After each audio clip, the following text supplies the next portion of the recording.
ರಾಜ್ಯದ ಗ್ರಾಹಕರಿಗೆ ಮತ್ತೆ ಕಣ್ಣೀರು ತರಿಸಿದೆ ಈರುಳ್ಳಿ. ರೈತರಿಗೆ ಬಂಪರ್, ಆದರೆ ಗ್ರಾಹಕರ ಜೇಬಿಗೆ ಕತ್ತರಿ. ಒಂದೇ ವಾರದಲ್ಲಿ ಕ್ವಿಂಟಾಲ್ ಈರುಳ್ಳಿ ದರ 1600 ರೂಪಾಯಿಗೆ ಏರಿಕೆಯಾಗಿದೆ.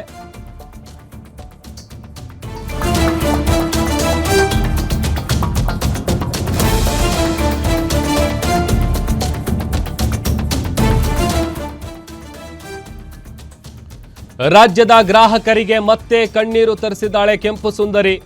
ರೈತರಿಗೆ ಬಂಪರ್, ಗ್ರಾಹಕರ ಜೇಬಿಗೆ ಕತ್ತರಿ. ಒಂದೇ ವಾರದಲ್ಲಿ ಕ್ವಿಂಟಾಲ್ ಈರುಳ್ಳಿ ದರ 1600 ರೂಪಾಯಿಗೆ ಜಾಸ್ತಿ ಆಗಿದೆ. ರಿಟೇಲ್ ಮಾರುಕಟ್ಟೆಯಲ್ಲಿ ಪ್ರತಿ ಕೆಜಿ ಈರುಳ್ಳಿಯ ಬೆಲೆ 50 ರಿಂದ 55 ರೂಪಾಯಿ ತಲುಪಿದೆ.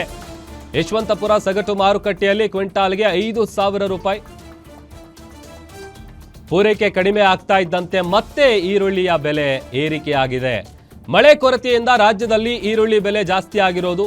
ರಾಜ್ಯದ 70% ಮಳೆ ಕೊರತೆಯಿಂದ ಈರುಳ್ಳಿ ಬೆಳೆ ಹೆಚ್ಚಳ ಆಗಿದೆ. ಈರುಳ್ಳಿ ಬೆಲೆ ಪ್ರಮಾಣದಲ್ಲಿ ಹೆಚ್ಚಳ ಆಗಿರೋದು.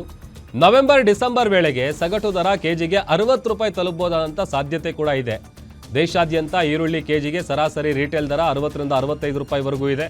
ಇನ್ನು 2 ತಿಂಗಳಲ್ಲಿ ಈರುಳ್ಳಿ ಬೆಲೆ ಮತ್ತಷ್ಟು ಹೆಚ್ಚಾಗುವ ಸಾಧ್ಯತೆ ಕೂಡ ದಟ್ಟವಾಗಿದೆ. ಒಂದು ಕ್ವಿಂಟಾಲ್ಗೆ 4000 ದಿಂದ 5000 ರೂಪಾಯಿವರೆಗೂ ಇದೆ. ಒಳ್ಳೆ ಗುಣಮಟ್ಟದ್ದು 5000 ರೂಪಾಯಿ ಇಲ್ಲೇ ಆಗುತ್ತೆ.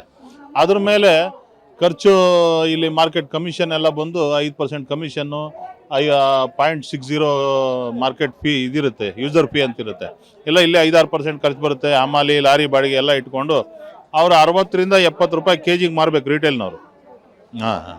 ಈ ರೀತಿ ಇರುತ್ತೆ. ಇದು ಏನಾಗಿದೆ, ಈಗ ಪ್ರಕೃತಿ ಈಗ ಬರಗಾಲ ಬಂದಿರೋದು ಗೊತ್ತು ನಿಮಗೆ. ಆ ಬರಗಾಲದಿಂದ ಏನಾಗಿದೆ, ಎಲ್ಲ ಕಡೆ ಈರುಳ್ಳಿ ಬೆಳೆ ಬಂದಿಲ್ಲ. ಮಳೆ ಬೇರೆ ಲೇಟ್ ಆಗಿದ್ರಿಂದ ಏನಾಯಿತು, ಕೆಲವು ಕಡೆ ಇನ್ನು ನಮ್ಮ ಕರ್ನಾಟಕದ ಬೆಳೆ ಎಲ್ಲ ಬರಬೇಕು. ಅದು ಸೆಪ್ಟೆಂಬರ್ಗೆ ಬರುತ್ತೆ ಅಂತಾರೆ. ಕೆಲವು ಜಾಗದಲ್ಲಿ ಇನ್ನೂ ಚಿಕ್ಕ ಸೈಜಲ್ಲೇ ಇದೆ, ಅದೆಲ್ಲ ಇನ್ನೂ ಬರೋಷ್ಟು ನವಂಬರ್ ಆಗುತ್ತೆ. ಅಲ್ಲಿವರೆಗೂ ಏನಾಗುತ್ತೆ, ಈಗ ನಮ್ಮ ಮಹಾರಾಷ್ಟ್ರ ಈರುಳ್ಳಿ ಇದೆಯಲ್ಲ, ಮಹಾರಾಷ್ಟ್ರ ಈರುಳ್ಳಿನೇ ಆಲ್ ಓವರ್ ಇಂಡಿಯಾ ಸಪ್ಲೈ ಮಾಡಬೇಕು. ಅರ್ಧ ಮಧ್ಯಪ್ರದೇಶದ್ದು, ಮಹಾರಾಷ್ಟ್ರ ಅದು.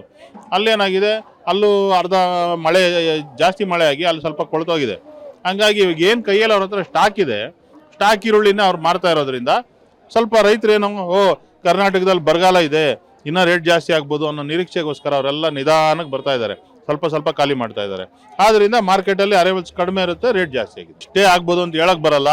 ಈಗ ಇನ್ನ ನಮ್ಮ ಕರ್ನಾಟಕದ ಬೆಳೆ ಬಂದು ಕರೆಕ್ಟಾಗಿ ಈಗ ಮಳೆ ಇನ್ನು ಮುಂದಾದ್ರೂ ಮಳೆ ಆಗಿ ಕರೆಕ್ಟಾಗಿ ಆದರೆ ನವೆಂಬರಲ್ಲಿ ಸ್ವಲ್ಪ ಕರ್ನಾಟಕದ ಬೆಳೆ ಒಂದು ಸ್ವಲ್ಪ ಬರ್ಬೋದು ಮಾರ್ಕೆಟ್ಗೆ. ಆಗ